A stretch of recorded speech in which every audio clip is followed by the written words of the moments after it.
Hey guys, welcome to this brief Q&A on Level Up 2.0. So this is, I guess I'm your host, whatever. I'm Shayna Glass. I'm an instructional technology specialist and one of the co-writers of the Level Up 2.0 course, Level 1 and Level 2. And I am joined tonight by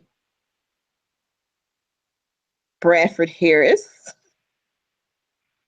Good You evening, can, everybody. well, he's down there too. He's an instructional specialist from Eckerd Intermediate. And we are here to support you guys on your journey. Welcome. Congratulations for accepting this challenge of participating or completing Level Up 2.0. So I just wanted to go over a couple of questions that we've been having from several people about from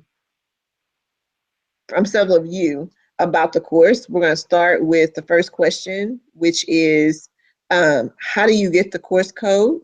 Well, if you have completed level 1 and you've seen it, you received the email from our director, Akila Willery, about the release of this course, and you went into ePortal, then you should have seen the course code in ePortal. If you are unable to see the course code, not have completely completed level 2. So you have to go through the steps to upload your certificate in order for you to see level 2 in the course. That's question number 1. So that's one question, that's one answer. Another question, I actually went onto the community and I actually have it open here. Let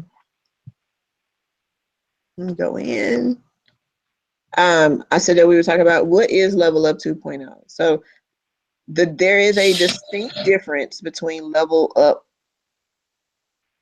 Level 1 and Level Up 2.0.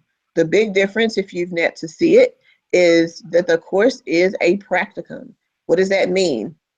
Unlike course 1, where you were going through the course and you were showing us what you knew, course 2 is all about your students. And yes, it's released and there's no kids, but this is to be implemented at the beginning of next school year. So if you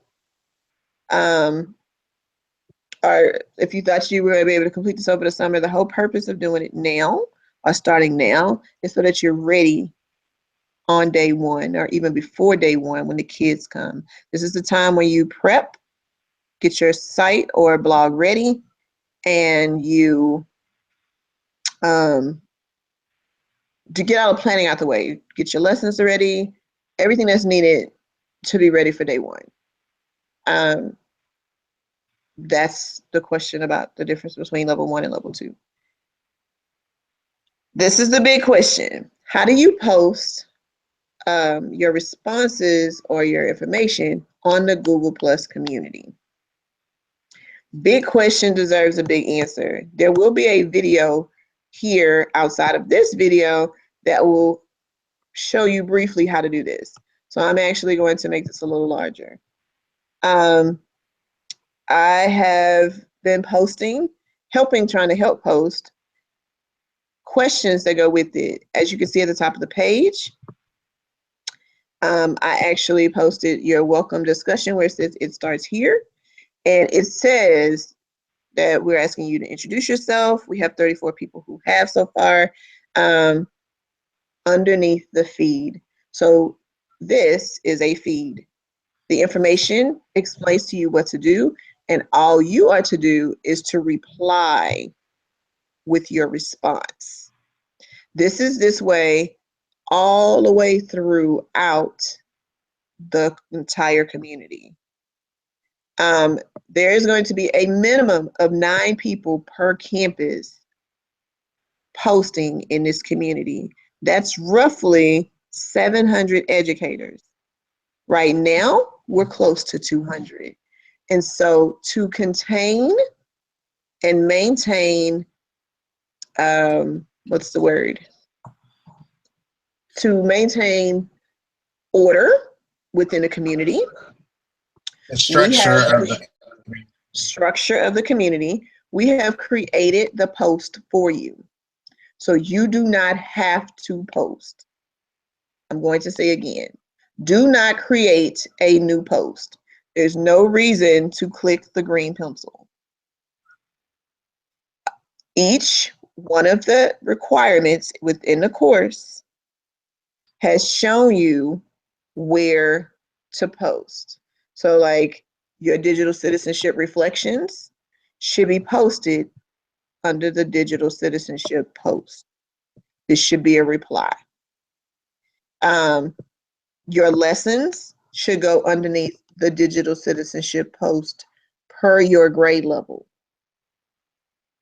These tabs on the side that show the different levels that we have represented in the community, this is for your iText to identify your responses. This is not for you to create a new post. So the questions that you may have, if you have any questions or concerns, there is a help post as well. So if you have questions, concerns, comments, or would like to provide any other type of feedback, it is posted here. Now, within the course, most of the things that you must do, if not all of the things you must do, there's only a couple where it's strictly reflection.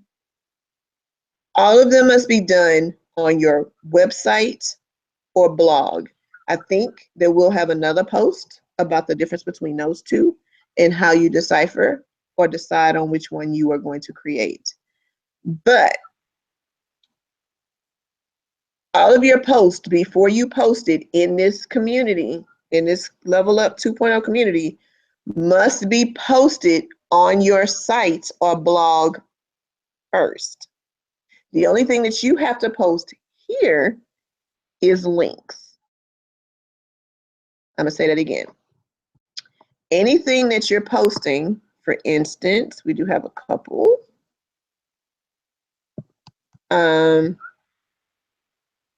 Like here,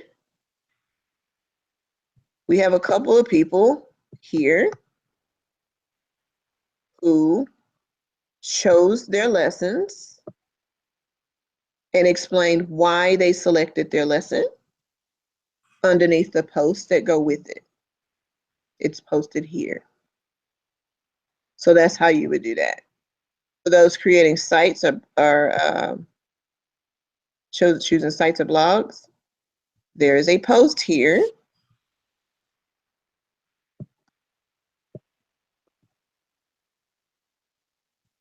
Where is it?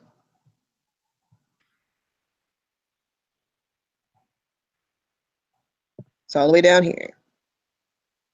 There's a post here that asks, which one are you choosing? You click the comment button and reply with your response. So I'm choosing Blogger. My link is, and you share. This is where we'll be able to view other people's and provide comments. You can reply directly to people, but it's all under this stream. Can I add something too?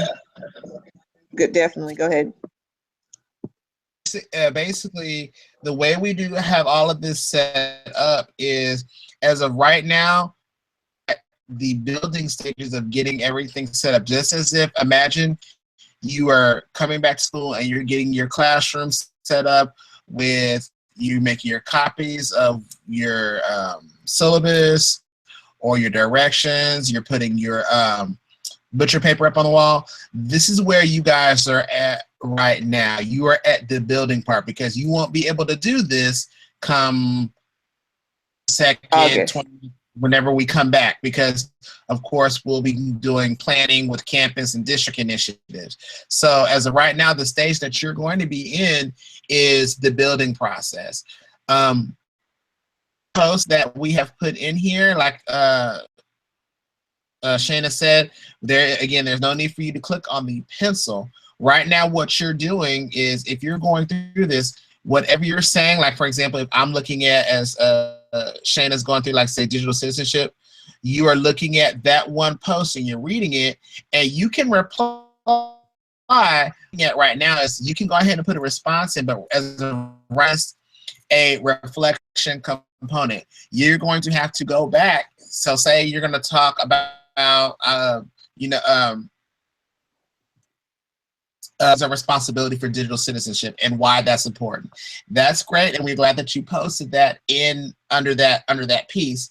But now you're going to have to go back and you're going to have to teach that, and then come back and reflect upon with the 2017-2018 students by also sharing pictures or whatever the requirement is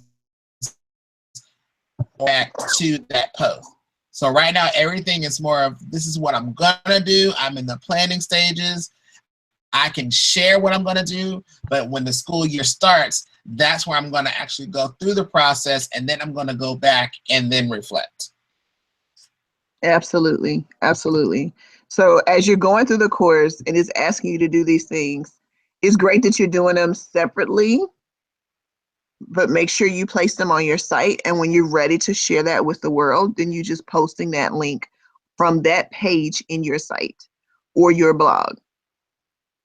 That way, that's how you're going to submit it for your final product at the end of the course. Another Right. question And that that we had, huh? I was going to say too, a lot of, we want you guys to not think of this as level up part one, where you're just doing a lot of posting and you're trying to get through it. In fact, the way I directed my teachers before we left was, I don't want you to think that this is a rush job and you have to hurry up and get it done because of whatever initiative that the principal or ITech may want on campus. These are all actionable things that are going to happen throughout the course of the semester, throughout the course of the year. So like, you have to get it all done in 1 month and you're going to be finished with it. This is something that's going to be ongoing throughout the semester, throughout the year. So by the end of it, you have a great repertoire of stuff that you can share with your staff, with your principal, with your parents, with your students, with not really just at the end, but as it's ongoing. But the thing was that, let's just be honest, the big thing is the invest component, which we've worked hard in putting in the invest domains. So what's going to help everybody out is by the end of, say, February, April, when you're looking to get all this put together, by the time you've done this, you already have it put together on a blog or on the site that we've offered you. So really what's going to happen is you're just adding that component to kind of whatever tool we're using at the end of this year. But the goal is not just to do it for that, but it's to share with the community, to share with the students, to share with parents, to share with staff what you're doing beyond the four walls of your classroom. Absolutely. So the question of how long will this actually take? Unfortunately, this will not be something that can be done over the summer. As Brad just said, this is a course that is meant to be completed with students. So the hope that is that we'll have people that will actually work on this and complete this once your class comes back in the fall. So take your time, communicate with each other within the community. I'm going to post something shortly where we'll be able to see, and you'll be able to see exactly how many we have in each level. So if you're at high school and you want to work and collaborate with someone who is at the high school level, or maybe even at the middle school level, or even at the elementary level, you'll be able to see that as well. You'll also be able to see who is actually working on this from your campus. I mean, there'll probably be more through as the summer goes on, and even when school starts up again. But then you will be able to see who else is going through this journey with you. So you'll see that posted shortly. Again, we'll have another one of these sessions. I actually am talking with the group to see if we can have another one of these next week. Um, just brief, 15 minutes, straight to the point, answer a couple questions. If you have questions, I'll even post this on there that if you have questions for this session that you want it to even go even more in depth with, we can do that. And if needed, we can even do a Twitter chat so that we can go and have you talking with other people who are doing the same thing. So trying to use this community, this course, this as a way for us to come together, see what we're doing, what others are doing on different campuses, the approaches that people take. Your sites look amazing so far, and we are excited to see what else you have to develop, to get more ideas out, and just to grow as a district and individually as professionals, as educational professionals. Thank you for taking the time to watch this. If you have any more questions, you can reach out to either one of us. I'll actually create a little slide, an image with all of the people who are on this, who created this course. So if you know any of them, you can reach out to them too. I promise I'm not the only one. I'm not alone, but I didn't want to leave you guys out there hanging without knowing that we released it and we want to hear from you and we want you to be successful.